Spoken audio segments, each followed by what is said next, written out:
Hello everyone, welcome back to Shiksham family. और ये है वही आज का पेपर दिनांक 19/7/2021 फर्स्ट शिफ्ट का ये आपका पेपर है। आप लोग जो है इससे नोट डाउन करना चाहें तो नोट डाउन कर सकते हैं। आप लोगों को बस मैं एक चीज़ बता दूं कि जो पैटर्न 16 से लेकर चलता आ रहा है, 16, 17, 18, वही पैटर्न इस पेपर का भी है। इट मीन्स आपका 50+ एनसीईआरटी के अंदर से है, बाकी आपकी जनरल नॉलेज के ऊपर डिपेंड करता है। प्लस थोड़ी बहुत अगर आपको चीज़ें पता हैं या आप जैसे चीज़ें आपने थोड़ी बहुत पढ़ी हैं तो आप इजीली इस पेपर में 70 तक आराम से मार्क्स ला सकते हो। देखिए 100% मार्क्स लाने को कोई भी नहीं कह रहा है। कुछ ऐसे क्वेश्चंस होंगे जो किसी को नहीं आते, कुछ ऐसे क्वेश्चन हैं जो आपको भी नहीं आते। 100 नंबर पूरे लेके नहीं आने, लेकिन एटलीस्ट 70 क्वेश्चन आपको इतने करने कि जहाँ पे आपका सिलेक्शन हो पाए। तो उतने लायक जो हैं इस पेपर में क्वेश्चन आए हुए हैं। बाकी जो नहीं आता है उसे छोड़ दीजिए, बाकी जितना आता है एटलीस्ट आप उसे अच्छे से कीजिए। तो देखिए यहाँ पे आज के जो पेपर में पूछा गया था, रेंगुन मृदा का अन्य नाम क्या है। तो सॉइल से रिलेटेड क्वेश्चन है और देखिए बेसिक क्वेश्चंस है। अगर मतलब आप ये सोचते हैं कि मैंने ये नहीं पढ़ा है, ऑब्वियस सी बात है, जो साइंस बैकग्राउंड से हैं उन्होंने नहीं पढ़ा होगा इसे। लेकिन फिर भी जो लोग जीएस पढ़ते हैं, थोड़ी बहुत जिन्होंने जीएस पढ़ी भी है, तो वो इस क्वेश्चन को इजीली कर सकते थे। ऐसे क्वेश्चन अब पूछे भी नहीं जाते हैं, लेकिन इस पेपर में पूछे जा रहे हैं तो बहुत नॉर्मल से क्वेश्चन हैं ये, होने चाहिए। तो रेंगुर मृदा को काली मृदा, ब्लैक सॉइल भी कहा जाता है। हाथी परियोजना का वर्ष 1992। तो जितने भी ये प्रोजेक्ट हैं, हाथी प्रोजेक्ट हो गया, टाइगर प्रोजेक्ट हो गया, हिम तेंदुआ वाला जो प्रोजेक्ट है एक वो प्रोजेक्ट हो गया। आपको रेड पांडा, अभी तक ये पेपर में नहीं आया है रेड पांडा, याद रखिएगा 1987 रेड पांडा, जिसे जायंट पांडा कहते हैं, उनका जो प्रतीक है। तो इससे रिलेटेड अभी तक क्वेश्चन नहीं पूछा गया है। हंगुल वाला क्वेश्चन आ चुका है, तो पांडा वाला जरूर क्वेश्चन करके जाएं। एक वल्चर से गिद्ध परियोजना, उससे भी आपके पास क्वेश्चन पूछा जा सकता है। अभी तक उससे भी कोई क्वेश्चन नहीं आया। या तो ये एक बार बताइए, बहुत सारे लोग मैसेजेस कर रहे हैं, कमेंट कर रहे हैं कि सर वो इंपॉर्टेंट बता दीजिए। देखिए इंपॉर्टेंट मैं ऑलरेडी आपको बता चुका हूँ। मानसून, नेशनल पार्क, आपके प्रोजेक्ट और एक्ट, ये पढ़ लीजिए कहीं ना कहीं। देखिए जिनका 16, 17 में पेपर हो गया है उनका तो चलो क्या कहना, उन्हें तो मालूम नहीं था। लेकिन एटलीस्ट जो बाद वाले पेपर वाले हैं, जैसे अब 22, 23, 24 वाले जो हैं, एटलीस्ट वो लोग तो इसे अच्छे से करके जा सकते हैं। 5 से 7, 8 नंबर के यही सारे क्वेश्चन हैं और ये आपके गलत नहीं होने चाहिए। अगर अभी आप इसको गलत कर रहे हैं तो फिर ये आप ही की मिस्टेक होगी।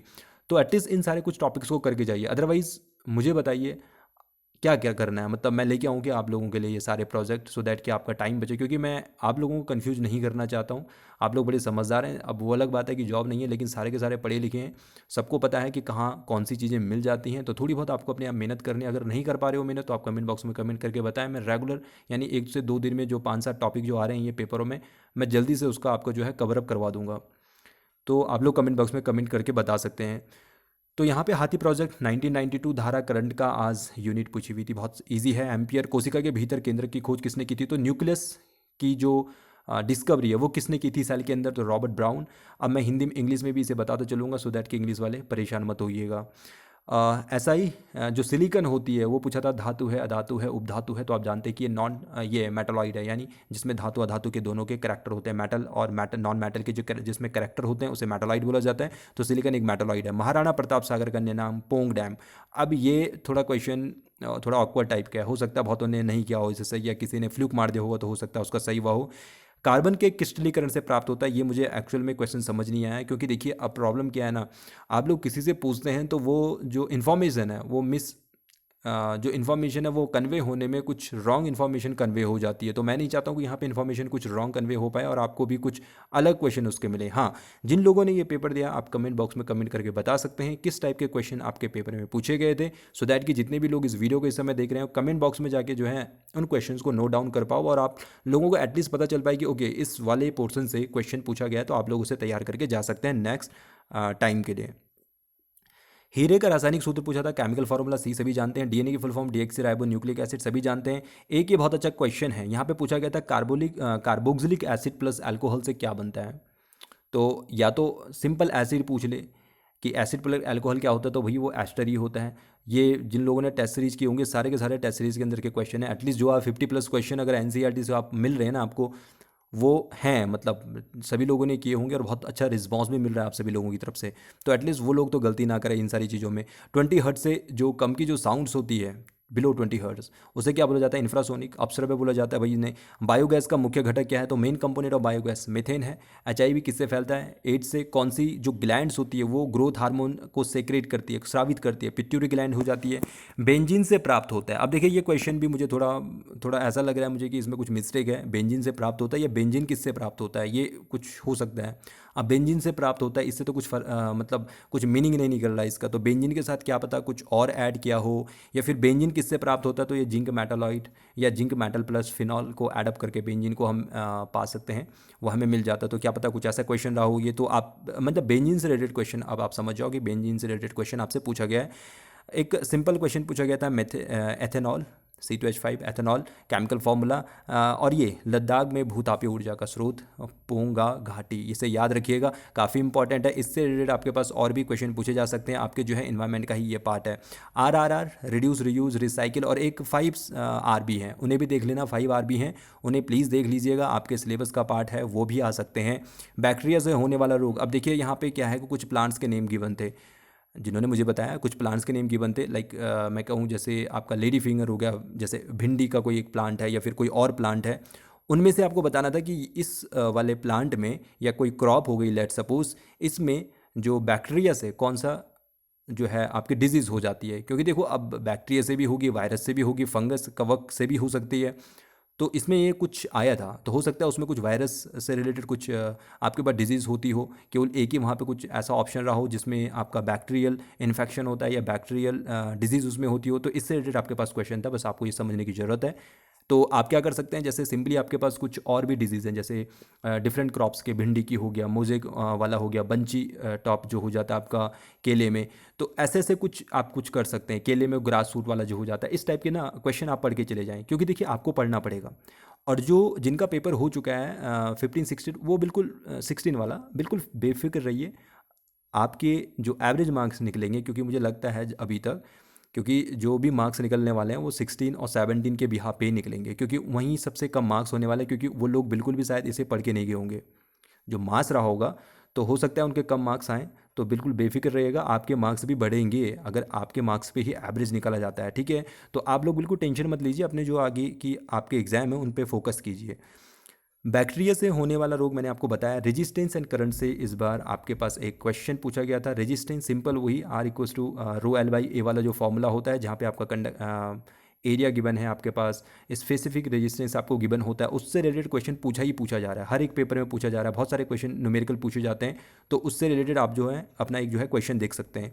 अच्छा देखिए एक क्वेश्चन और अच्छा पूछा हुआ था यहाँ पे, इन्वर्टेड जो पिरामिड होता है, उल्टा पिरामिड किस में बनता है? तो भाई जो आपका एक्वेटिक एनिमल होते हैं उनमें जो है आपका उल्टा पिरामिड बनेगा, ठीक है। सुल्टा जो बनता है, सुल्टा जो बनेगा वो बनता है आपका एनर्जी के केस में, लेकिन एक्वेटिक की हम जब भी बात करते हैं तो मास आपका कम हो जाता है। अब देखो ये समझाने वाली चीज़ें तो आप लोग समझ जाना इसे, या जिसको आती हैं अच्छी बात है, नहीं तो इसे याद कर लो। एनर्जी वाला आपका सीधा बनता है, स्ट्रेट बनता है, ऊपर से नीचे से ऊपर की तरफ, और जो ये बनता है ये ऊपर से नीचे की तरफ बनता है, तो इसे ही हम उल्टा पिरामिड कहते हैं।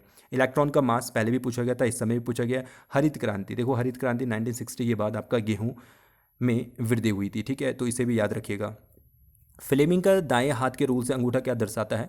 तो जो आपका फ्लेमिंग का लेफ्ट बोलो राइट बोलो, तो जो फ्लेमिंग का आपका राइट हैंड रूल है FBI, 3 चीज़ें होती हैं। कल वाले अगर आपको याद हो तो उसमें मैग्नेटिक फील्ड पूछा था, यानी चुंबकीय क्षेत्र के बारे में पूछा होता कि जो मिडिल फिंगर है, या फिर मैं इंडेक्स FBI ऐसे कुछ होगा, हाँ FBI इंडेक्स फिंगर बोलेंगे उसे, तो आपका वहाँ पे जो बी है उसके बारे में पूछा था। लेकिन आज जो है इसमें आपको थंब के बारे में पूछा, यानी आपको फोर्स की डायरेक्शन पूछी है, और हमेशा जो फोर्स की डायरेक्शन होती है वो मोटर के केस में ही आप लोग लगाते हैं, तो फोर्स की डायरेक्शन अंगूठा यानी जो थंब है वहाँ पे वो आपको दिखाएगा।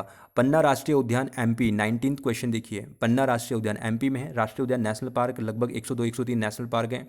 मैं नहीं चाहता हूँ कि आप लोग इसमें कंफ्यूज हों, लेकिन अगर मैं अगेन वही कह रहा हूँ, अगर आप लोग चाहते हो, जैसे आप लोग सभी लोग अकेडमी से जुड़े हुए, चैनल से जुड़े हुए हो, कुछ भरोसे ही जुड़े हुए होंगे, काफ़ी लोग मैसेज कर रहे हैं, लेकिन मैं नहीं चाहता हूँ कि आप लोग कन्फ्यूज हो जाओ। तो मैं अभी तक जो है ऐसे कोई वीडियो लेके नहीं आया, लेकिन मैं सोच रहा हूँ फिर भी जिनका एग्ज़ाम है 22, 23, 24 को, उनके लिए एक आध वीडियो बनाई जाए, सो दैट कि शॉर्ट वीडियो जिसमें इंपॉर्टेंट चीज़ें हों, ताकि जो है आप लोगों को एग्ज़ाम में हेल्प मिल सके, क्योंकि बहुत सारे लोगों को पता नहीं होगा कि कौन सी चीज़ें कहाँ मिलने वाली है। तो आप मुझे कमेंट बॉक्स में कमेंट करके बताएं, सो दैट कि मैं आपके लिए जल्दी से ये वीडियो लेके आऊँ विदिन 2 डेज़ के अंदर, मतलब 21 से पहले, सो दैट कि 22, 23, 24 वाले जो है इसका फ़ायदा ले सके। विद्युत चुंबकीय ओके, स्टमक में पूछा गया था कि जो आमाशय है उसमें कौन सा अम्ल निकलता है या कौन सा सेक्रेशन होता है, तो हाइड्रोक्लोरिक अम्ल आप लोग सभी जानते होंगे। विद्युत चुंबकीय इलेक्ट्रोमैग्नेटिक इंडक्शन का जो सिद्धांत है भाई, वो आपका जनित्र उस पर काम करता है, जनरेटर काम करता है, तो Faraday law of electromagnetic induction सभी ने पढ़ा होगा। एल्यूमिनियम, अच्छा अभी यहाँ पे इलेक्ट्रोमैग्नेटिक इंडक्शन पूछा गया है, किसी दूसरी शिफ्ट में आपको इलेक्ट्रोलिसिस के बारे में पूछा जा सकता है, वैद्युत अपघटन के नियम, ठीक है, तो वो भी याद रखिएगा। एल्यूमिनियम के लास्ट सेल में यानी जो बैलेंसी होती है, तो वो किसकी होती है आपकी, उसकी थ्री बैलेंसी होती है, दंत इनेमल जो कठोर बनाता है दांतों का, वो कैल्शियम फॉस्फोरस का बना होता है, या फॉस्फेट भी आप इसे बोल सकते हैं। आर्किमिडीज का प्रिंसिपल, देखो आर्किमिडीज के प्रिंसिपल पे क्वेश्चन ये पूछा गया था कि जो एक्चुअल में जो प्रिंसिपल है कि जो लाइक किसी चीज़ को आप क्या करते हो, इमर्ज करते हो वाटर में, फिर वाटर उससे डिस्प्लेस हो जाता है, यानी किसी वस्तु को आप पानी में डाल रहे हो तो जो वस्तु है वो पानी को डिस्प्लेस कर देती है या विस्थापित कर देती है, उससे रिलेटेड आपके पास एक क्वेश्चन पूछा गया था, क्लियर है। मैकेनिकल से इलेक्ट्रिकल एनर्जी कन्वर्जन पूछा गया था, तो आप लोग जानते हैं कि ये जनरेटर यानी जनरेटर का काम होता है मैकेनिकल से इलेक्ट्रिकल एनर्जी कन्वर्जन करना। लेंस की फोकस दूरी, फोकल लेंथ जिसे कहा जाता है, समंजन क्षमता कहा जाता है 25 सेंटीमीटर। डिट्टो यही क्वेश्चन पूछा गया था। ग्रोथ हार्मोन, ये भी शायद में भी ऊपर हो चुका है, तो पीयूष ग्रंथि पिट्यूटरी ग्लैंड से निकलता है। अवतल लेंस यानी उत्तल लेंस, कॉन्वेक्स लेंस में जो इमेज फोकस पर कब बनती है, इमेज फोकस पर कब बनेगी, जब फोकस पर ही आप उसे रखते हैं। देखो लेंस के केस में एक F1 होता है, एक F2 होता है, तो F1 पे रखते हो तो F2 पे ही बनती है, एक यही केस होता है। देखिए अब इससे रिलेटेड ना क्वेश्चन पूछे जाएंगे, हमेशा ध्यान दो। जो कॉन्वेक्स लेंस है इसका जस्ट अपोजिट आपका कॉनकेव मिरर होता है, ये लेंस है और वो मिरर होता है कॉनकेव में, और दोनों का जो आपके प्रॉपर्टीज़ हैं वो सेम है। इससे रिलेटेड आपके पास क्वेश्चन 100% पूछा जाएगा, मुझे अभी भी याद है टेस्ट सीरीज़ में अवतल लेंस से सेम डिट्टो यही क्वेश्चन डाला है, और मैंने वहाँ पे ये भी आपको बताया था कि ये वाली चीज़ें आप जो है मिरर के लिए भी अप्लाई करना, या सॉरी मिरर के लिए जो चीज़ें थी आप उसके लेंस के लिए अप्लाई करना, और वही क्वेश्चन इसमें पूछा गया है, ठीक है। तो आप लोग जो है उस वाले को तो जरूर कर लें, क्योंकि यहाँ पे लेंस पूछा है तो मिरर वाला जरूर कर लेना। फेफड़े लंग्स में कौन सी बीमारी ऐसे होती है जहाँ से आपके जो लंग्स हैं उसमें स्वेलिंग आ जाती है यानी फूल जाते हैं, तो वो निमोनिया होती है। अब देखिए यहाँ पे कौन कौन सी, एक निमोनिया आपकी प्रॉब्लम हो गई, निमोनिया सभी ने पढ़ना है। एस्बेस्टस वाला जो है वो सभी ने पढ़ना है। एक आपका सिलिका वाला होता है, सिलिकोसिस जिसे बोला जाता है, तो एक वो पढ़ना है। इट मीन्स ये लंग्स से रिलेटेड जो प्रॉब्लम है, ये एयर पॉल्यूशन है, ये आपका कोल वाला हो गया, एस्बेस्टस धूल वाला हो गया। एक फोटोकेमिकल रासायनिक या प्रकाश रासायनिक फॉग जिसे कुछ हम नाम देते हैं, जो आपका सनलाइट में जो है नाइट्रस ऑक्साइड प्लस कुछ आपका मैं कहूँगा प्लस कुछ और उसमें एडअप हो जाता है, या ओजोन एडअप हो जाती है, तो उससे जो मिलके बनता है पैन, बेसिकली हम उसे भी कह सकते हैं। तो उससे रिलेटेड आपके पास क्वेश्चन पूछा जाएगा, क्योंकि वो सारे के सारे जो है आपकी ब्रीथिंग प्रॉब्लम है, तो ब्रीथिंग प्रॉब्लम वाली जो 3-4 चीज़ें हैं उसे जरूर देख के चले जाएं। उस्मा से सोसी exothermic reaction, exothermic reaction it means simple सी बात है भाई, जब भी आपकी कोई केमिकल रिएक्शन होती है उसमें कुछ रिएक्टेंट होते हैं, कुछ आपके उत्पाद आते हैं, यानी प्रोडक्ट आपका कुछ होता है, तो हमेशा जो मास होता है वो कंजर्व रहता है, मास कभी खत्म नहीं होता है। जितनी चीज़ें होंगी वो आपकी क्या बनने वाली है, राइट हैंड भी बनने वाली है। अब देखो इसमें एक्जैक्टली क्वेश्चन क्या था ये मुझे पता नहीं है, लेकिन मैंने जो इसका आइडिया लगाया लगभग यही लगाया कि इसमें आपका जो मास होगा वो इक्वल ही रहने वाला है। अब ये प्रपोर्शन में है या फिर मास के बारे में यहाँ पे बात हुई है, तो ये आप लोग देख लीजिएगा और कमेंट बॉक्स में कमेंट करके बता सकते हैं। पृथ्वी सम्मेलन से रिलेटेड क्वेश्चन पूछा गया था, ओजोन लेयर रिलेटेड क्वेश्चन पूछा गया था, ओजोन लेयर रिलेटेड लाइक जैसे मॉन्ट्रियल प्रोटोकॉल हुआ था, इससे रिलेटेड इस टाइप से कुछ क्वेश्चन पूछा गया था, कौन सी समिट के बारे में। कार्बन साइकिल के बारे में अगेन क्वेश्चन है, कार्बन साइकिल, नाइट्रोजन साइकिल, पेट क्वेश्चन है, इन दोनों साइकिलों से आपके पास क्वेश्चन कभी नहीं छूटने चाहिए। पीरियोडिक टेबल देखिए, यहाँ पे पीरियोडिक टेबल से क्वेश्चन पूछा गया है। पीरियोडिक टेबल से इलेक्ट्रो पॉजिटिविटी यानी जो आपकी वैद्युत धनात्मकता है और वैद्युत ऋणात्मकता है, इलेक्ट्रोनेगेटिविटी, इन दोनों से आपके पास क्वेश्चन पूछे गए हैं। हर एक शिफ्ट में क्वेश्चन पूछे गए हैं, आने वाले समय में भी क्वेश्चन पूछेंगे, लेकिन क्योंकि पीरियोडिक टेबल में यही क्वेश्चन है जो थोड़ी कॉम्प्लिकेटेड होता है, बाकी तो बहुत ईजी से क्वेश्चन है उसमें, तो ध्यान दीजिएगा इस सारे क्वेश्चन को आप जरूर करके जाएं। जैव विविधता, तो जो बायोडाइवर्सिटी हॉट स्पॉट है, मतलब जहाँ पे हायर बायोडाइवर्सिटी पाई जाती है, रिच बायोडाइवर्सिटी हम कहते हैं, तप्त स्थल, ये आपके जो है विश्व में 25 है। अब हो सकता है किसी ने कुछ चेंजेस कहीं और पड़े हुए, तो आप कमेंट बॉक्स में कमेंट करके बता सकते हैं। और इंडिया की बात करेंगे तो इंडिया में केवल 2 ही हैं आपके, ठीक है। एक आपका नीचे वेस्ट वाला रीजन हो गया, पश्चिमी घाट जिसे बोला जाता है, और एक आपका ईस्टर्न ऊपर वाला जो रीजन हो जाता है, वहाँ पे 2 आपके पास रीजन है। गंगा एक्शन प्लान, इससे रिलेटेड आपके पास क्वेश्चन पूछा गया था, गंगा से रिलेटेड क्वेश्चन जरूर पढ़ लें। कब बनाया था प्लान, कब हुआ था, 2014 वाला, 2015 वाला, तो इससे रिलेटेड क्वेश्चन जरूर पढ़ लीजिएगा। पृथ्वी सम्मेलन 1992 हस्ताक्षर हुए थे 3 चीज़ों पे, एक एजेंडा 21 यानी कुछ 21 टाइप की कुछ चीज़ें थी वहाँ पे, जिनके बोला गया था कि भाई ये सारी चीज़ों पे हम काम करने वाले हैं। एक फॉरेस्ट प्रिंसिपल यानी कुछ फॉरेस्ट कंजर्वेशन रिलेटेड कुछ चीज़ें थी और एक और था वो मुझे मालूम नहीं है, तो मैंने इसको यहाँ पे छोड़ा हुआ है। तो ओवरऑल ये थी कुछ चीज़ें। और ध्यान दीजिएगा, देखो अभी पृथ्वी सम्मेलन पूछा गया है, ऐसे दूसरा पृथ्वी सम्मेलन पूछ लेगा अभी वो, क्योंकि वो भी नहीं आया है। जॉनसन में जो हुआ था अफ्रीका वाला, उसमें भी 2-3 चीज़ें हैं बहुत इंपॉर्टेंट है। उसमें भी आपका जो पेस्टिसाइड वगैरह है उनको रोकना है, या फर्टिलाइजर रिलेटेड कुछ रोकना था वहाँ पे। तो ये सारी चीज़ें हैं जो इस पेपर के अंदर थी। तो ये कुछ चीज़ों को समझिए। और जो 22, 23, 24, 25 वाले जो आने वाले जितने भी लोग हैं जिनके एग्ज़ाम हैं, भाई इन लोगों का इस चीज़ का फ़ायदा उठाइए। आप लोग किस्मत के धनी हैं कि आप लोगों का जो एग्ज़ाम है बहुत पहले पीछे आया है। अगर आप लोग इसके बावजूद भी अगर ये फ़ायदा नहीं उठा पा रहे हैं फिर मार्क्स में कहीं ना कहीं आपको वेरिएशन देखने को मिलेगा। क्योंकि क्योंकि जो एवरेज मार्क्स निकलने वाले हैं मुझे लगता है वो 16 और 17 की शिफ्ट से ही निकलेंगे, क्योंकि उनके लिए जो ये पेपर था वो टफ़ था। टफ़ इन द सेंस क्योंकि वो लोग इसको पढ़ के नहीं गए थे। जिन्होंने अब पेपर दिया होगा वो थोड़ी बहुत पढ़ के गए होंगे, तो उनके मार्क्स थोड़ी थोड़ी कहीं ऊपर आ ही जाएंगे। लेकिन जो अब आने वाले हैं भाई, आप लोग और अच्छे से पढ़ें और इन टॉपिक्स के ऊपर ज़रूर फोकस करें। ऑलरेडी 1-2 वीडियो बनाई जा चुकी हैं, या तो उन वीडियो को देख लें, उन टॉपिक्स को पढ़ लें। किसी को अगर प्रॉब्लम है फिर भी आप कमेंट बॉक्स में कमेंट करके बताएं। मैं आज शाम को ही आपके लिए एक नई वीडियो लेके आऊँगा जिसमें मैं एटलीस्ट कुछ टॉपिक्स आपके कवर करवा दूंगा। 21 को आपका क्या है, मे बी कुछ उस दिन शायद किसी का एग्ज़ाम नहीं है, तो कोशिश करता हूँ मैं 21 तक आपको 2-3 वीडियो दे दूँ, सो दैट कि वहाँ पे 5, 6, 7 मार्क्स का जो है आपका कवर अप हो जाए। तो इस वीडियो में इतना ही। वीडियो अगर आपको अच्छी लगी हो तो लाइक, शेयर, कमेंट जरूर कीजिएगा।